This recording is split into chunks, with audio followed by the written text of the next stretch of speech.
حضرت صالح علیہ السلام کا واقعہ، قوم سمود کی عبرتناک داستان۔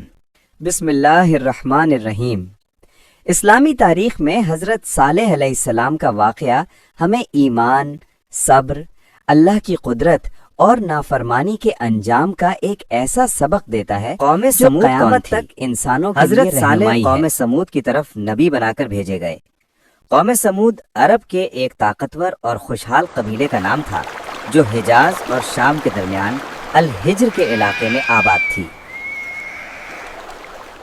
یہ لوگ پہاڑوں کو تراش کر شاندار محل بناتے تھے، دولت، طاقت اور فن تعمیر میں مشہور تھے۔ ظاہری ترقی میں آگے مگر ایمان اور اخلاق میں پیچھے تھے۔ انہوں نے اللہ حضرت کو چھوڑ کر صالح علیہ بتوں السلام عبادت کی شروع دعوت کر دی تھی۔ حضرت صالح علیہ السلام خود اسی قوم کے فرد تھے، اس لیے لوگ انہیں خوب جانتے تھے۔ وہ نرم لہجے اور سچے دل سے اپنی قوم سے کہتے، اے میری قوم، صرف ایک اللہ کی عبادت کرو، اس کے سوا تمہارا کوئی معبود نہیں، زمین میں فساد نہ پھیلاؤ۔ ابتدا میں کچھ لوگ، اگر تم سچے ہو تو کوئی معجزہ دکھاؤ۔ معجزہ اونٹنی۔ قوم سمود نے ضد میں آ کر شرط رکھی کہ اگر تم سچے نبی ہو تو اس پہاڑ سے ایک زندہ حاملہ اونٹنی نکال کر دکھاؤ۔ یہ شرط ناممکن تھی۔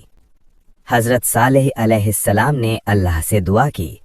اللہ کی قدرت سے پہاڑ پھٹا اور اس میں سے ایک عظیم، خوبصورت اور زندہ اونٹنی نکل آئی۔ قوم حیران رہ گئی۔ حضرت صالح علیہ السلام نے فرمایا، یہ اللہ کی نشانی ہے، اسے نقصان نہ پہنچانا۔ یہ ایک دن کچھ پانی دن پیے تک سب گی، ٹھیک رہا، ایک دن مگر تم۔ اونٹنی کا قد بڑا تھا، پانی زیادہ پیتی تھی، سرداروں کو تکلیف ہوتی تھی۔ شیطان نے ان کے دلوں میں حسد اور غرور ڈال دیا۔ آخر کار قوم کے بدترین شخص نے اونٹنی کی ٹانگیں کاٹ دیں، اسے شہید۔ آخری وارننگ۔ حضرت صالح علیہ السلام نے آنکھوں میں آنسو لیے فرمایا، اب تم 3 دن تک اپنے گھروں میں رہ لو، اس کے بعد اللہ کا عذاب آئے گا۔ قوم نے مذاق اڑایا، اگر عذاب آنا ہے تو آ جائے، ہمیں کسی سے ڈر نہیں۔ اللہ کا عذاب۔ 3 دن بعد زمین زور سے کانپی، آسمان سے خوفناک چیخ سنائی دی، دل پھٹ گئے، جسم بے جان ہو گئے۔ قوم سمود صفحہ ہستی سے مٹا دی گئی، صرف حضرت صالح علیہ السلام اور ایمان لانے والے چند لوگ محفوظ رہے۔ سبق جو قیامت تک زندہ ہے۔ یہ واقعہ ہمیں سکھاتا ہے، اللہ کی نشانیوں کا مذاق نہ اڑاؤ۔